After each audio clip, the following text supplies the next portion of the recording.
Bienvenue dans le MAG sur Sensation Yveline. Avec nous ce soir pour vous présenter l'exposition L'eau et les hommes qui se tient en ce moment à la Maison de l'Environnement de Magny-les-Hameaux, Sandrine Lefloïc, responsable de la Maison de l'Environnement, des Sciences et du Développement durable, et Nicolas Graner, ingénieur de recherche de l'Université Paris-Sud, directeur du Centre de vulgarisation de la connaissance. Alors à travers cette exposition, on découvre que la vie sur Terre est apparue dans l'eau, c'est ce que j'ai pu lire, il va falloir m'expliquer.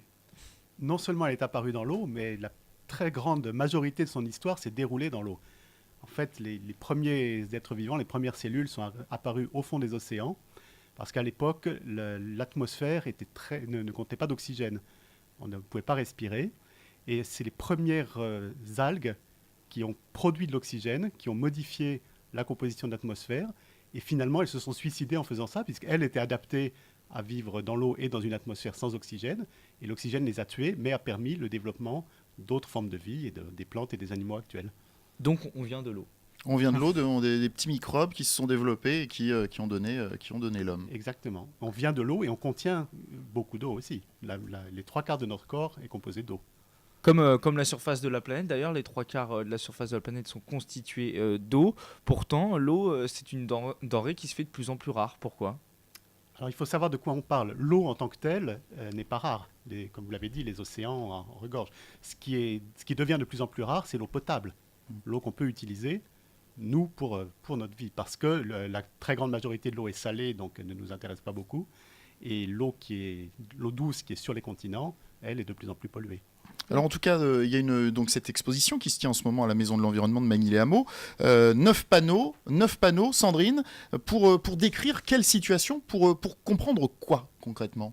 Alors en fait, on a créé justement avec le CVC cette exposition-là dans le cadre de l'année mondiale dans le domaine de la coopération dans le domaine de l'eau. Donc c'était une année qui était portée par l'UNESCO.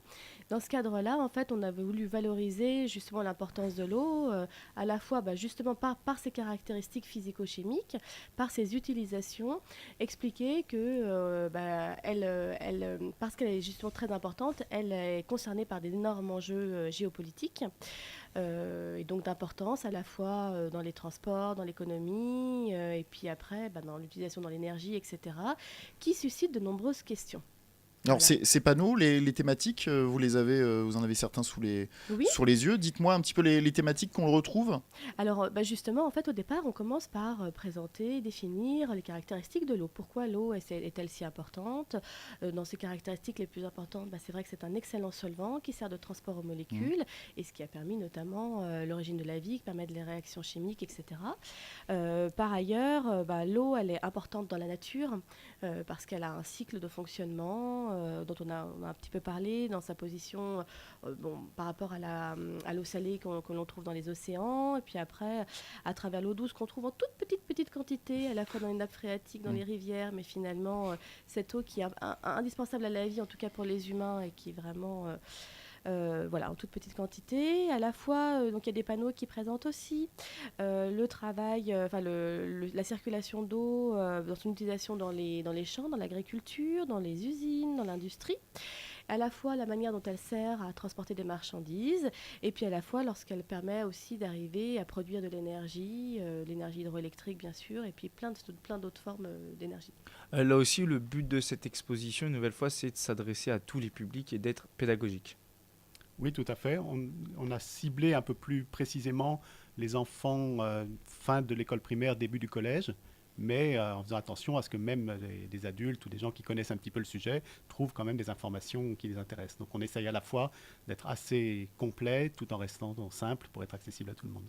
Oui, Sandrine. Et c'est vrai que cette exposition-là, elle est composée aussi de plein de clins d'œil, de coups zoom, d'informations sur des idées reçues. Donc elle est aussi extrêmement concrète pour arriver à appréhender la notion de l'eau dans des gestes du quotidien, arriver à l'appliquer sur son corps, pour finalement arriver à comprendre simplement des concepts qui des fois peuvent être un peu compliqués.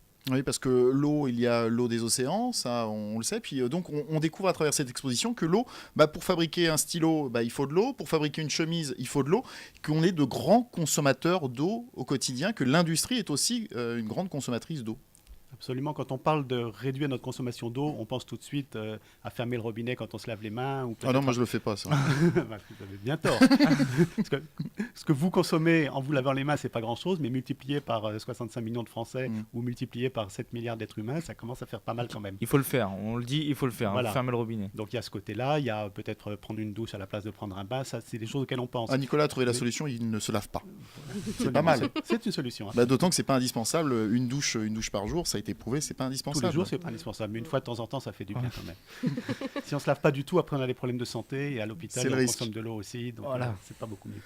Non, mais par contre, l'eau qu'on consomme, en fait, la plus grande partie, c'est celle qu'on consomme indirectement. Quand on achète un vêtement en coton, on réalise pas les milliers de litres d'eau qu'il a fallu pour irriguer les champs de coton. Et si on n'achète pas ce vêtement, si on en achète un de moins, et ben ça fait des milliers de litres d'eau d'économiser. Ou si quand on mange un morceau de viande, de bœuf par exemple, c'est pareil, il a fallu des milliers de litres d'eau pour nourrir ce bœuf indirectement à travers la culture, etc.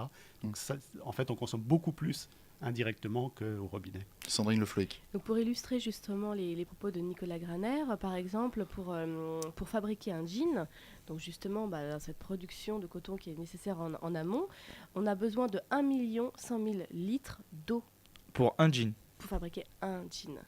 Donc c'est vrai qu'on là on se voit que vraiment c'est extrêmement vraiment important et c'est important d'en avoir conscience.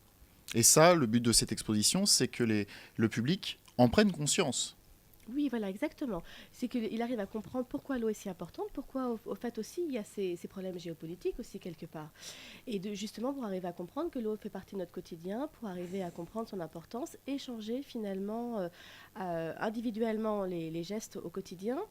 Vous me dites si vous êtes d'accord avec moi, Nicolas Graner, mais c'est vraiment ça, c'est vraiment changer des gestes au quotidien, avoir une prise de conscience aussi pour comprendre après des problématiques internationales. C'est vraiment les deux mouvements. Donc vous parliez de géopolitique, est-ce que pendant l'exposition c'est clairement abordé ça que Oui. voilà Il y a plusieurs aspects. Il y a par exemple la lutte pour l'eau entre des pays qui partagent un même fleuve.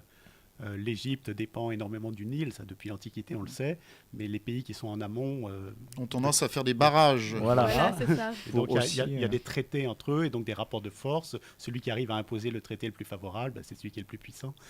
Il y a un autre aspect auquel on ne pense pas forcément, c'est l'accès à la mer. Par exemple, c'est très important pour un pays d'avoir des ports.